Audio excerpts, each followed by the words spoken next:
जय हिंद दोस्तों, हमारे यूट्यूब चैनल में आपका स्वागत है। दोस्तों आज की इस वीडियो में हम बात करेंगे bank of Baroda job requirement के बारे में, जहाँ पे दोस्तों जो वैकेंसी आया हुआ है ये रहेगा आपको 2482 वैकेंसी आया हुआ है और ये ऑल ओवर इंडिया के लिए है। ठीक है, तो ऑल ओवर इंडिया के लिए जो रिक्वायरमेंट आया है इसमें आपको पूरा जान के बताएँगे कौन से स्टेट के लिए कितने सारे वैकेंसी है और इसका लास्ट डेट कब है, कैसे अप्लाई करना है, सब कुछ डिटेल आपको यहाँ पे बताऊँगा। तो स्टेप बाय स्टेप जब बताऊँगा तो इसको फॉलो ज़रूर कर लीजिएगा। आगे बढ़ने से पहले आपसे रिक्वेस्ट करता हूँ कि यदि हमारे चैनल को अभी तक सब्सक्राइब नहीं किया तो सब्सक्राइब कर लीजिएगा। साथ-साथ बेल आइकन भी प्रेस कीजिएगा ताकि आगे आने वाले जितने भी जॉब नोटिफ़िकेशंस हो सबसे पहले आप तक मिले। दोस्तों बैंक ऑफ बड़ौदा में जो पोस्ट आया हुआ है वो रहेगा आपको एलबीओ यानी कि लोकल बैंक ऑफिसर। तो एलबीओ में दोस्तों आपको लोकल लैंग्वेज आना ज़रूरी है। जैसे मैं तेलंगाना से हूँ तो मुझे तेलुगु आना ज़रूरी है। यदि आप महाराष्ट्र से होंगे तो मराठी आना ज़रूरी है। यदि आप दूसरे किसी स्टेट से होंगे तो उसका लोकल लैंग्वेज आना ज़रूरी है। यहाँ पे दोस्तों आपको टोटल वैकेंसी और इसका जो है लास्ट डेट कब से कब तक है ये भी आपको जानना ज़रूरी है। शुरू हो रहा है ये 18 अगस्त से लेकर के 7 सितंबर 2026 तक रहेगा।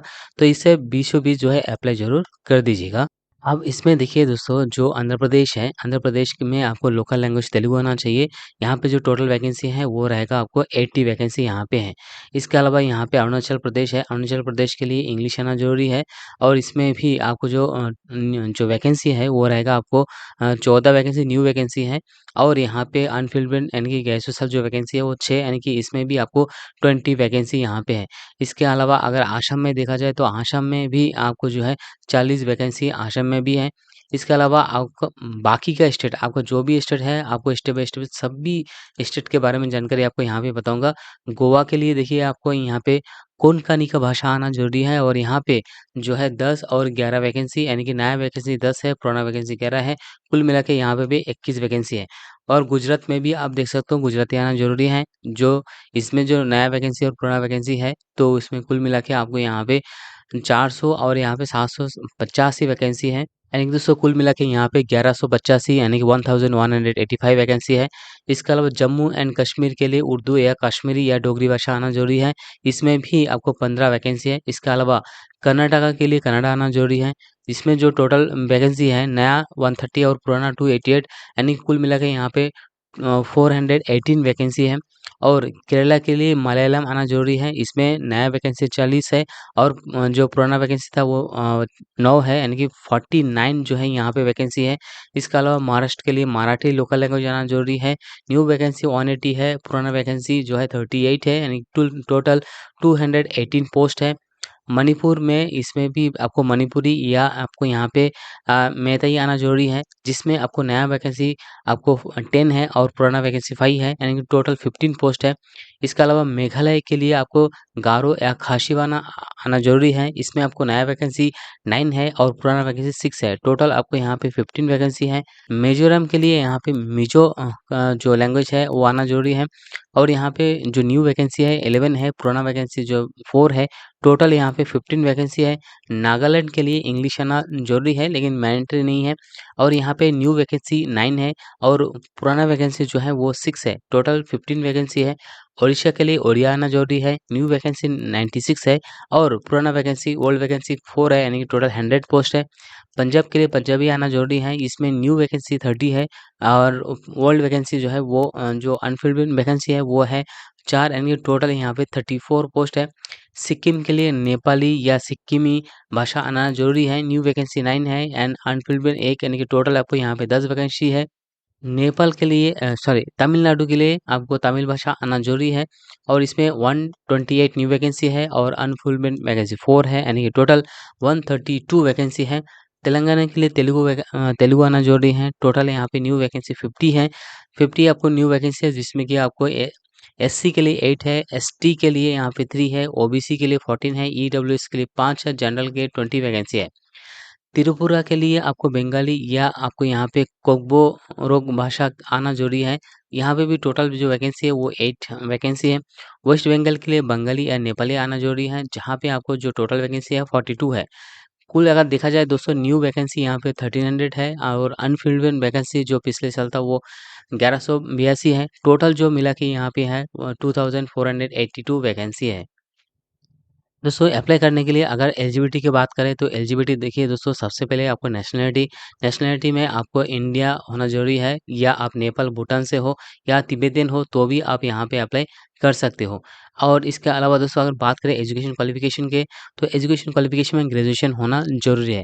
इसके अलावा यहाँ पे सर्टिफ़िकेट भी आपको पास होना ज़रूरी है, जो कि IC38 यानी कि इंश्योरेंस इंस्टीट्यूट ऑफ इंडिया से आपको IC38 का आपको एक सर्टिफ़िकेट आपको लेना ज़रूरी होता है। ये इंश्योरेंस के लिए एक्चुअली होता है IC38। इसका एग्ज़ाम लिखने पर अमूमन आपको 500-600 रुपए का खर्चा होता है। अगर ये IC38 का एग्ज़ाम भी बहुत आसान होता है। अगर इसको लिखेंगे तो आपको इस यहाँ से एक सर्टिफ़िकेट आपको मिलता है।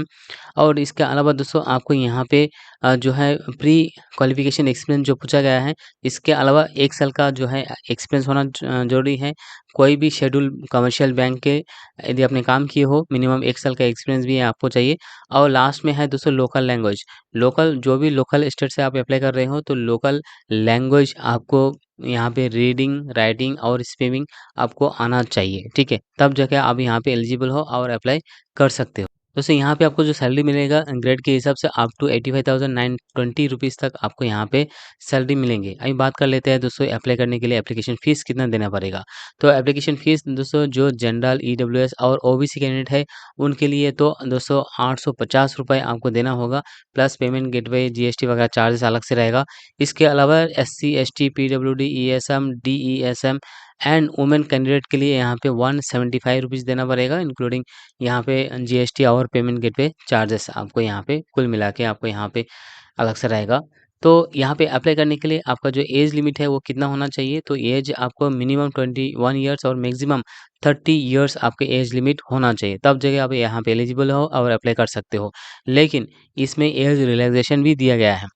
SC/ST के लिए 5 साल अतिरिक्त दिया गया है, यानी कि यदि आपका एज 30 है और आप SC/ST से बिलॉन्ग करते हो, तो 35 ईयर्स तक जो है आप अप्लाई कर सकते हो।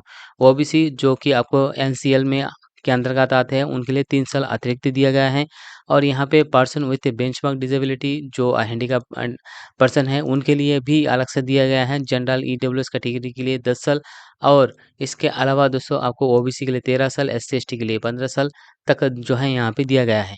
एक सर्विसमैन और जो कमीशन ऑफिसर है, उनके लिए जो है आपको जनरल और ईडब्ल्यूएस कैटेगरी के 5 साल, ओबीसी 8 और SC/ST के लिए 10 साल तक यहाँ पे दिया गया है। आइए बात कर लेते हैं दोस्तों बैंक ऑफ बड़ौदा के लिए जो है सिलेक्शन प्रोसेस क्या रहेगा। तो सिलेक्शन प्रोसेस देखिए, सबसे पहले आपको ऑनलाइन टेस्ट आपको देना पड़ेगा, ठीक है? उसके बाद आपको ग्रुप डिस्कशन के लिए बुलाया जाएगा, जो कि जीडी होते हैं। उसके बाद पर्सनल इंटरव्यू होगा, उसके बाद आपका ये साइकोमेट्रिक टेस्ट होता है, यानी तो आपको एक असेसमेंट टेस्ट आपको देना होगा। अगर ये भी क्वालीफाई कर ले जाते हो तो फिर आपको लोकल लैंग्वेज टेस्ट आपको होगा, जो कि एलपीटी कहते हैं, और एलपीटी में भी पास हो जाते हो तो जाके आपका सिलेक्शन यहाँ पे हो जाएगा। लेकिन जो आप ऑनलाइन टेस्ट देंगे, ये ऑनलाइन टेस्ट में क्या-क्या आने वाला है, तो ऑनलाइन टेस्ट में देखिए आपको सबसे पहले आएँगे आपको यहाँ पे इंग्लिश लैंग्वेज। इंग्लिश लैंग्वेज में आपको 30 क्वेश्चन्स में आपको 30 मार्क रहेगा। इसके अलावा बैंकिंग नॉलेज में भी 30 क्वेश्चन में 30 मार्क रहेगा। जनरल अवेयरनेस के लिए यहाँ पे 30 क्वेश्चन में 30 मार्क रहेगा। रीजनिंग एबिलिटी, क्वांटिटी एप्टीट्यूड के लिए 30 क्वेश्चन में 30 मार्क। कुल मिलाकर दोस्तों यहाँ पे 120 क्वेश्चन के लिए 120 मार्क रहेगा, और 120 मिनट्स आपको यहाँ पे 2 घंटे का समय आपको दिया जाएगा।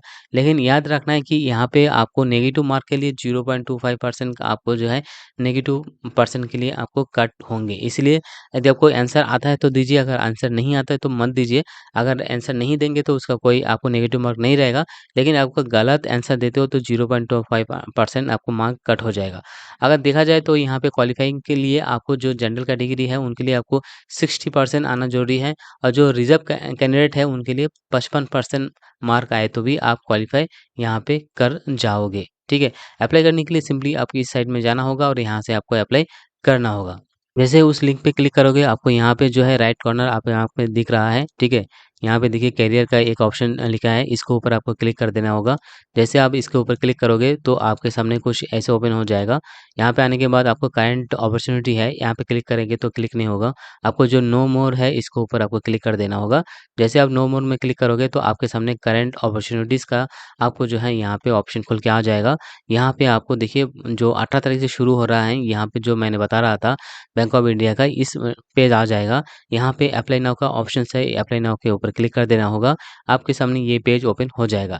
यहाँ पे अगर आपने नए आए हैं तो आप जो है क्लिक हियर पर न्यू रजिस्ट्रेशन, यदि आपने ऑलरेडी इससे पहले कभी अप्लाई किया है तो लॉगिन फॉर ऑलरेडी रजिस्ट्रेशन, इसमें आप क्लिक कर दीजिएगा, ठीक है।